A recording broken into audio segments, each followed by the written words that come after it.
سلام، چطورید؟ خوبی؟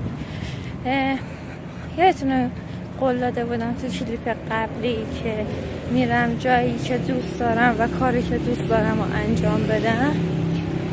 کاری که دوست دارم و جایی که دوست دارم، من میدون امامو خیلی دوست دارم چون که باش خیلی خیلی خاطره دارم.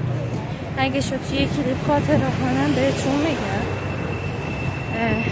کاری هم که دوست دارم اینه که گل به بقیه هدیه بدم، چون که اعتقاد دارم که انرژی که ما میدیم همون انرژی رو میگیریم. پس let's go بریم کاری که دوست داریم رو انجام بدیم.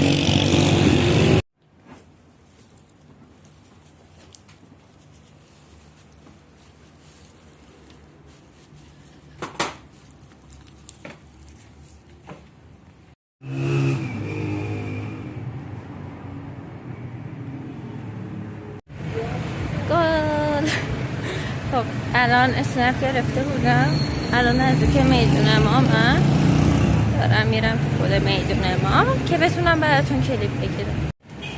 من به 2 نفر دادم، من روم نمیشه فیلم بگیرم موقعی که میدم، ولی خب بذاریم ببینم اگه تونستم.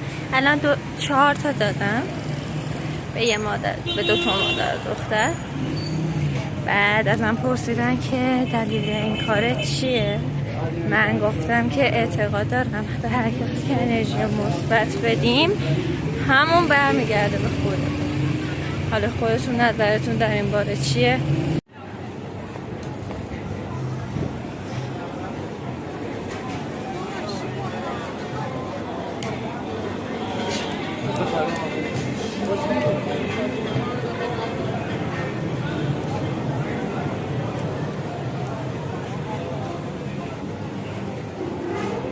در حال انتخاب سوژه هنوز انتخاب نشده. سوژه اول جواب منفی بود. من نمیدونم چی کار کنم. خیلی باشید. سلام کوچولو. وای من فدای شما بشم. خواهش کنم. شد به یه بچه دادم. بریم به پلیس بدیم. نظرم بدا بلش کن، خیلی ریسکیه. سلام کوچولو، بفرمایی کدوم رنگش دوست داری؟ بردار بردار. فدای سر. میشه با بیننده های ما سلام کنی؟ خیلی آقا شما خوشگلید. سلام. چقدر شما نازی. میتونم دستتون رو بوس کنم؟ وای من فدای تو بشم. دستم تکون بده. دست تکون بده. فدای قشنگ. خداحافظ قشنگم.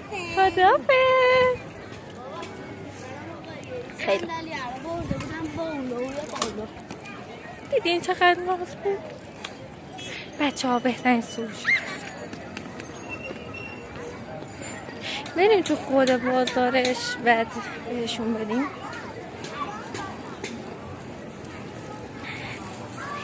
ببینیم کدومش من.